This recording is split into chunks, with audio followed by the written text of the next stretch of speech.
दोस्तों नमस्कार, आदाब। डॉन इंडिया में आपका स्वागत है। सबसे पहले हमारे सभी दर्शकों को रमजानुल मुबारक माह की बहुत बहुत शुभकामनाएं। दोस्तों, आज हम बात करते हैं पालघर में हुए मॉब लिंचिंग। उस घटना को लेकर गोदी मीडिया और भाजपाई ने जिस तरह देश के माहौल को खराब करने की कोशिश की और उसके बाद रिपब्लिक चैनल के एडिटर एंकर अर्णव गोस्वामी ने सारा ठिकरा कांग्रेस अध्यक्ष सोनिया गांधी पर फोड़कर उनको अपने निशाने पर लिया और उनको बदनाम करने की कोशिश की। उसी तरह कल उन पर हुआ कथित हमला, इसकी भी जांच करने की मांग अब कांग्रेस की ओर से हो रही है और देश भर में विभिन्न जगहों पर कांग्रेसियों ने अर्णव के खिलाफ एफआईआर दर्ज करे। तो आइए हम इस पर विस्तार से बात करते हैं। पिछले हफ्ते पालघर में दो साधुओं और उनके एक ड्राइवर की गलतफहमी के चलते मॉब लिंचिंग हुई और लोगों ने पीट पीट कर उनकी हत्या कर दी। हत्यारे उस गांव में रहने वाले सभी आदिवासी समाज के लोग थे। पुलिस ने तत्काल उन पर एफआईआर दर्ज कर 101 लोगों को गिरफ्तार भी किया और गिरफ्तार किए गए सभी 101 लोगों की सूची भी प्रसिद्ध की। लेकिन इसके बावजूद भी गोदी मीडिया और भाजपा के लोग इसको सांप्रदायिक रंग देने का प्रयास करते रहे और देश का वातावरण बिगाड़ने की भी उन्होंने भरकस कोशिश की। लेकिन राज्य के मुख्यमंत्री उद्धव ठाकरे और गृह मंत्री देशमुख ने लोगों से अपील की कि इस मामले में गिरफ्तार किया गया एक भी आरोपी मुस्लिम समाज का नहीं है और राज्य में दंगा भड़काने की कोई कोशिश न करे। इतना सब कुछ होने के बाद रिपब्लिक चैनल के एंकर एडिटर अर्णव गोस्वामी ने कल इस मामले का पूरा ठिकरा कांग्रेस अध्यक्ष सोनिया गांधी पर फोड़ने का प्रयास किया और सोनिया गांधी किस तरह से इस पूरे हत्या की जिम्मेदार है ऐसा बताने का उन्होंने झूठ मूठ प्रयास किया। अर्णव गोस्वामी का कहना था कि सोनिया गांधी ने बता दिया कि महाराष्ट्र में मैंने सरकार स्थापन की और देखो मैंने दो साधुओं की हत्या की। इस हत्या के बाद भी सोनिया गांधी चुप क्यों है? अगर देश में या महाराष्ट्र में किसी मौलवी या किसी पादरी की हत्या होती तो सोनिया गांधी चुप बैठती क्या? इस तरह के सवाल करके मानो अर्णव ने ये बताने की कोशिश की कि ये हत्या पूरी तरह से कांग्रेस की अध्यक्षा सोनिया गांधी ने की। आचार्य कहते हैं आपकी पार्टी और आपके पार्टी के रोम से आए हुए इटली वाली सोनिया गांधी चुप नहीं रहती। आज वो चुप है, मन ही मन में मुझे लगता है वो खुश है। बिल्कुल वो खुश है कि संतों को में मारा गया जहां पे उनकी सरकार है। रिपोर्ट भेजेगी वो इटली में रिपोर्ट भेजेगी। मैं बोल रहा हूं वो इटली में रिपोर्ट भेजेगी। देखिए जहां पे मैंने एक सरकार बना ली वहां पे हिंदू संतों को मैं मरवा रही हूं और वहां से वाहवाही मिलेगी उसको विक्रमादित्य की। वाह बेटा वाह, बहुत अच्छा किया सोनिया गांधी, अंतोनिया माइनो। अर्णव का ये एंकरिंग और ये न्यूज सुनने के पश्चात देश भर के कांग्रेसियों में गुस्सा फूटा और उन्होंने कई राज्यों में अर्णव के खिलाफ एफआईआर दर्ज की। पुलिस ने आईपीसी के धारा 153B और अन्य मामलों के तहत अर्णव पर एफआईआर दर्ज किया। जैसा ही अर्णव को समझ में आया कि अब अपनी गिरफ्तारी तय है, उसने कल एक अपने आप पर हमला हुआ ऐसा बताने की भरपूर कोशिश की। About an hour and 15 minutes back, at around 12:15 a.m. to be precise, I was driving back from my studios in the Bombay Dyeing Complex in Lower Parel, and I was driving my car, a Toyota Corolla, with my wife. We were both sitting in the front seat.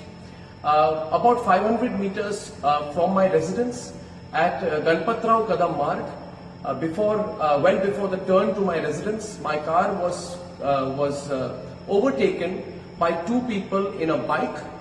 They kept driving their bike parallel to my car for some time, and they kept looking to the left. So I assumed that they were possibly going to stop or wait.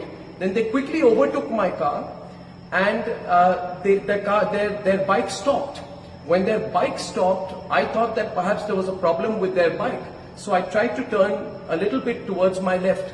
At that point of time, one of the two people started pointing specifically at me, and he turned his bike back and he came right next to my car, and then they started hitting my car with something and trying to break the window pane of my car. They were repeatedly hitting at the window pane of my car, repeatedly. Their attempt was to break the window pane of my car. So for a few seconds, I couldn't quite get what was happening. It took a little while to react.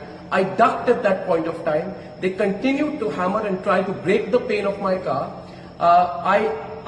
When I sort of then I realized that this was some kind of an attack.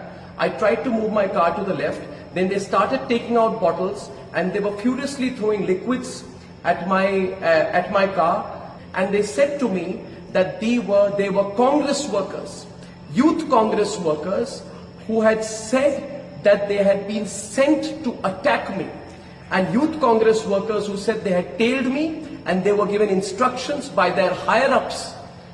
इस कथित हमले को लेकर Arnav police station पहुंचे और उन्होंने शिकायत दर्ज की। उन्होंने कहा कि उनका जो बॉडीगार्ड था उससे पूछ लीजिए कि मुझ पर जो हमला किया वो कांग्रेसी थे, और उन्होंने टीवी के सामने उनके सुरक्षा कर्मी को लाकर बात करने की उसको कहा, लेकिन सुरक्षा कर्मी एक बात भी नहीं किया। और मेरे साथ जो मुंबई पुलिस की मेरी सिक्योरिटी थी, उन्होंने मुझे बताया कि कांग्रेस के लोगों ने मेरे पे अटैक किया है। ये खुद है, आप आइए इधर, ये खुद मेरे साथ मेरे बॉडीगार्ड हैं, आर्म्ड बॉडीगार्ड। उन्होंने बताया कि कांग्रेस के लोगों ने मुझ पर अटैक किया। आपको बोला कांग्रेस के लोगों ने मुझ पर अटैक किया। उन्होंने इनको बोला जब इन्होंने पकड़ा कि कांग्रेस के लोगों ने अटैक किया। जी बोला, आप इनको बताइए। मीडिया से बात नहीं करने देते तो ठीक है। सवाल ये उठता है, जब उनके साथ सुरक्षा कर्मी मौजूद है तो हमलावर भाग कैसे जाते, सुरक्षा कर्मी खामोश कैसा बैठता।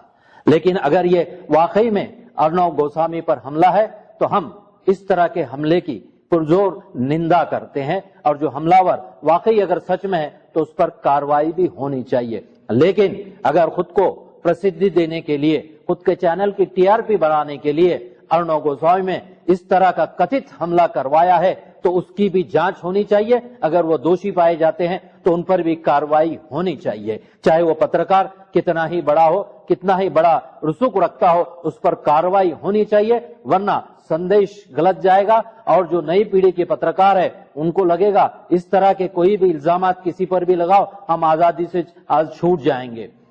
Smart IT Solution. Promote your business with our experts.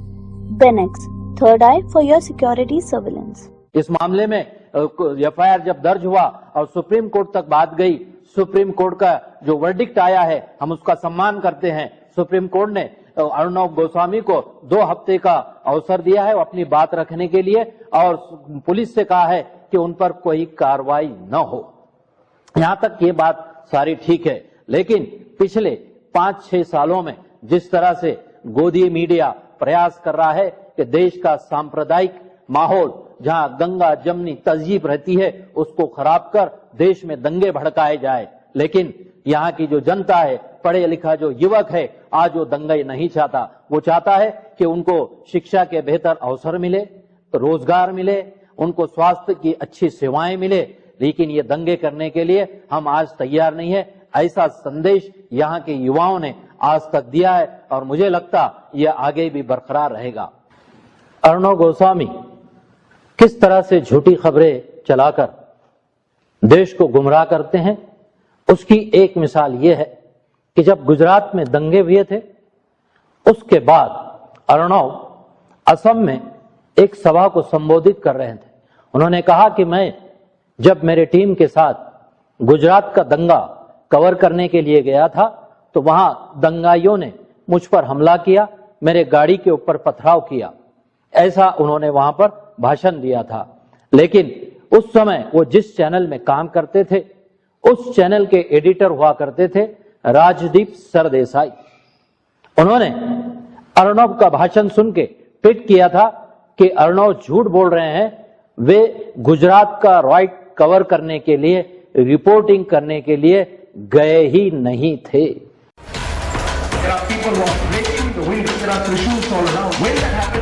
He claims his car came under attack while covering the 2002 Gujarat riots. And we came out 50 meters from his residence. We are stopped. Suddenly our ambassador car is stopped and there are people who are breaking the windows with Trishuls. The incident is absolutely true. Except this didn't happen with Arnab Goswami at all. Talk about secularism. I have seen hate from up close. And I know that group of people could have killed him. My first reaction was a mix of amusement and astonishment because it seemed like someone was pulling out a very good act. I don't remember seeing him at all in Gujarat at that time, but no, he wasn't there. I mean, when that happens, we are all told to release the... Arnab's bombastic claims busted by those who were actually on the ground. Should Arnab Goswami apologize for having lied about being attacked while covering the Gujarat riots? इससे यह साबित होता है कि अर्नब ने कल अपने आप पर जो हमला हुआ, ऐसा जो बताने की कोशिश की है, कथित हमला, इसमें सच्चाई कितनी है, ये तो पुलिस जांच में ही बात सामने आएंगी। उसी तरह जब कभी भी देश के अंदर मुस्लिम समाज को लेकर, इस्लाम को लेकर कोई विषय सामने आता है, तो गोदी मीडिया, अर्नब, इनके पास कुछ ऐसे मौलाना है जो उनको ये पेड किए हुए हैं, पैसे देकर वहां बुलाते हैं और उनसे मनचाही बात करवाते हैं। कई बार तो उन मौलानाओं को वो इतने बुरी तरह से झिड़कते हैं, फिर भी लोग वहां बैठे रहते हैं। इससे ये साबित होता है कि ये कथित मौलाना उनके पेड वर्कर है, बीजेपी के पेड वर्कर है। आज तो कई लोग, और जब से अर्नब जिस तरह से रिपोर्टिंग और एंकर करते हैं, लोग कहते हैं कि वे एंकर या एडिटर नहीं है, वे बीजेपी के एक प्रवक्ता है। तो जिस तरह से ये लोग रिपोर्टिंग करते हैं, आप जनता काफी होशियार है, आप समझ सकते हैं कि अर्नब ने किस तरह से इस माहौल में भी अपने आप को सच साबित करने के लिए कथित हमला करवाया है। और ये हमला सच है या झूठ है, ये तो तफ्तीश के बाद ही सामने आएगा। और मुझे लगता है महाराष्ट्र के मुख्यमंत्री उद्धव ठाकरे दूध का दूध और पानी का पानी किए बगैर नहीं रहेंगे। और अगर झूठ निकला तो अर्नब को सलाखों के पीछे बंद करने के लिए महाराष्ट्र सरकार पीछे नहीं हटेंगी, ऐसी उम्मीद हम करते हैं। जहां तक अर्नब गोस्वामी और उनके साथ गोदी मीडिया के कुछ एंकर, जिनमें चौधरी रुबिका लियाकत, अंजना ओम कश्यप, ऐसे लोग हैं जो देश का माहौल बिगाड़ने की कोशिश कर रहे हैं, जिसमें दीपक चौरसिया भी है। लेकिन अगर आप दूसरी तरफ नजर डालें तो रवीश कुमार जी, विनोद दुआ जी, प्रणव राय, अभिसार शर्मा, पुण्य प्रसून वाजपेयी तथा अरफा खानम, ये भी पत्रकार हैं, बड़े एंकर हैं। इन्होंने जिस तरह से पत्रकारिता का एक बेहतरीन मिसाल एक देश और दुनिया के सामने रखी, ये लाजवाब है। ऐसे पत्रकारों को हम सलाम करते हैं। और आने वाली जो नई पीढ़ी है, उन्होंने इस तरह के पत्रकारों से ही सीखना चाहिए, न कि अर्नब गोस्वामी या दीपक चौरसिया जैसे जो लचड़ पत्रकार हैं, इनसे कोई सीखने की आवश्यकता नहीं है। अब हम बात करते हैं पालघर की घटना के पश्चात जिस तरह से महाराष्ट्र के मुख्यमंत्री उद्धव ठाकरे ने पुलिस को सख्त निर्देश दिए कि कोई भी अपराधी बचना नहीं चाहिए। पुलिस ने 100 से भी अधिक लोगों के खिलाफ मामले दर्ज किए और वो सूची ही प्रसिद्ध की। इस सूची में एक भी मुस्लिम आरोपी नहीं है। उसके बावजूद भी गोदी मीडिया लगातार राज्य का सांप्रदायिक माहौल खराब करने की कोशिश करता रहा। कुछ लोग इसमें आग लगाने की कोशिश कर रहे हैं। ये कोई हिंदू मुस्लिम या कोई ऐसी सांप्रदायिकता इसमें नहीं है। ये हमला जो हुआ है सांप्रदायिकता इसमें है नहीं। ये दुर्भाग्य की बात है, गलत फहमी के शिकार हुए हैं, जो बहुत ही निंदनीय बात है। एक तो मैंने जैसे पहले कहा कि ये जो इलाका है आने जाने के लिए बहुत ही कठिन है, बहुत ही कठिन, जिसे मराठी में कहते हैं ना दुर्गम एरिया। दुर्गम मतलब आने जाने के लिए बहुत ही कठिनाई होती है और वहां जाना भी हो तो दादरा नगर हवेली से आना पड़ता है।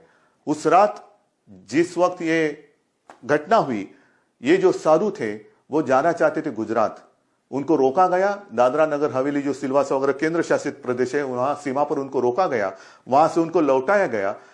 अब ये कोई चर्चा की बात नहीं हो सकती, अगर मगर में कोई मतलब नहीं है।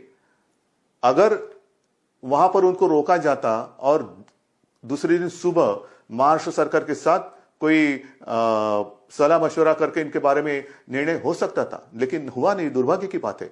लेकिन मैं आपको वचन देता हूं, इसमें कोई भी सांप्रदायिक बात है नहीं। 100 से भी ज्यादा लोगों को हमने गिरफ्तार किया है, जिनको 30 अप्रैल तक पुलिस कस्टडी मिली है, पुलिस की हिरासत में है। इसमें 5 जो इनके मुखिया थे वो भी आज कस्टडी में है, और 100-150 जितने भी हो, जो भी लोग इसमें शामिल होने की संभावना है, उनकी तलाश जारी है।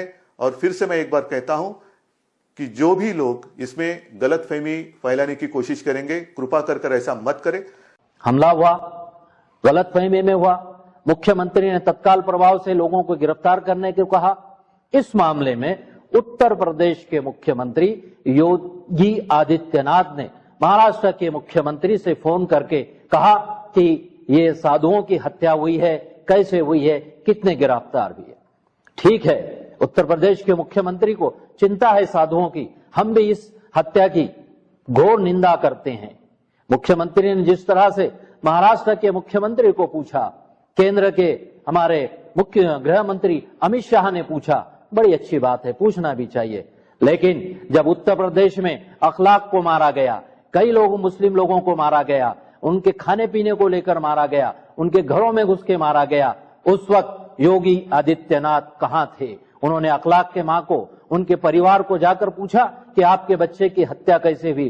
पुलिस को निर्देश दिए कि हत्यारों को छोड़ना नहीं चाहिए, उनको गिरफ्तार करना चाहिए। अभी हाल ही में जब शाहीन बाग में कई हमारी मुस्लिम माएं बहनें ये अब इसके लिए उपोषण कर रही थी, देश के अंदर जो सांप्रदायिक माहौल बना था और एनसीआर एनपीआर आने वाला था, सीएए आया है, उसके खिलाफ अमित शाह ने, जब वहां दंगे हुए, अमित शाह ने आवाज नहीं उठाई, नहीं पूछा, पुलिस को कुछ निर्देश नहीं दिए। ये कहां का कानून है? जब आपके राज्य में घटना होती है तो आप खामोश बैठते हैं, और दूसरे राज्य में घटना होती तो आप फौरन मुख्यमंत्री को फोन करके पूछते हैं। बड़ी अच्छी बात है, लेकिन आप आपके राज्य में भी झांको, आदित्यनाथ जी, आपके राज्य में भी झांको, वहां क्या हो रहा है ये देखो। दिन दहाड़े लोगों को मारा जा रहा है, माँ बहनों की इज्जत लूटी जा रही है, पुलिस दंगाई बनकर रोड के ऊपर उतर रहे हैं। इनको भी आप पहले काबू में करो और बाद में दूसरों को पूछो।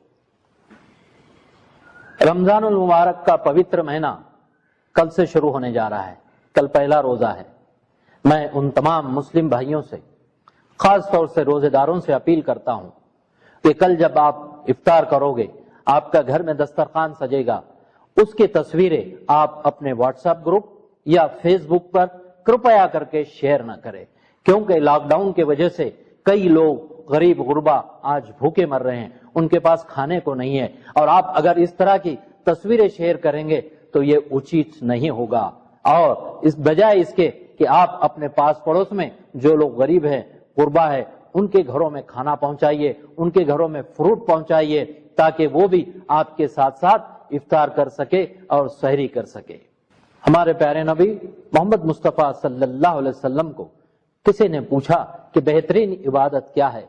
उन्होंने जवाब दिया कि जो फाका कशी के शिकार है उनको खाना खिलाओ।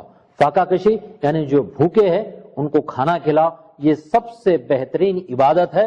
और रमजान का महीना आ रहा है, इसमें सारे रोजेदार इस हदीस के तहत अमल, इस काम करेंगे, उसको अमल में लाएंगे, ऐसी उम्मीद है। तो चलिए आज यहीं रुकते हैं।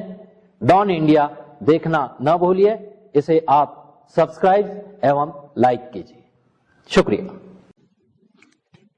For latest updates, please like and subscribe Dawn India.